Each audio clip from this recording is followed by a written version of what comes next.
வணக்கம். விரிந்த பார்வையின் இன்றைய காலை நேர செய்திச் சுருக்கம். வாசிப்பவர் சூர்யா தேவி.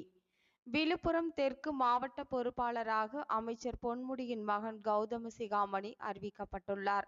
அதேபோன்று விழுப்புரம் வடக்கு மாவட்ட செயலாளராக இருந்த செஞ்சி KS மஸ்தான் நீக்கப்பட்டு அவருக்கு பதிலாக டாக்டர் சேகர் புதிய மாவட்ட செயலாளராக நியமிக்கப்பட்டிருப்பதாக தலைமை அறிவித்துள்ளது.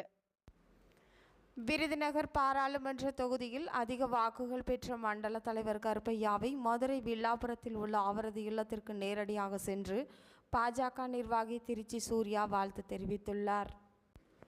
திமுக நாடாளுமன்ற குழு தலைவராக கனிமொழி நியமனம் செய்யப்பட்டுள்ளதாக அக்கட்சியின் தலைவர் மு.க.ஸ்டாலின் அவர்கள் அறிவித்துள்ளார்.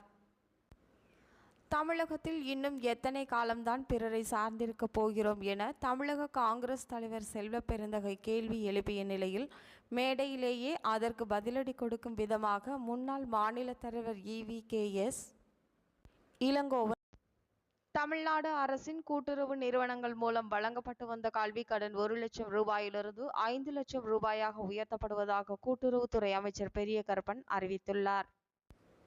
மாணவிகளுக்கு புதுமை பெண் திட்டம் போல் மாணவர்களுக்கு தமிழ் புதல்வன் திட்டம் தொடங்கப்பட உள்ளது என முதலமைச்சர் மு.க.ஸ்டாலின் அவர்கள் தெரிவித்துள்ளார்.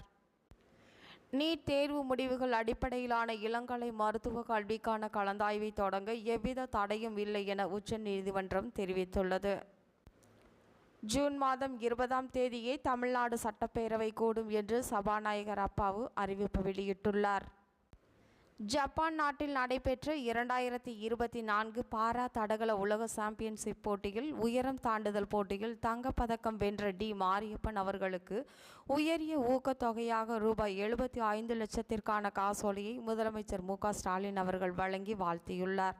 இத்துடன் இன்றைய செய்திச் சுருக்கம் நிறைவு பெறுகிறது.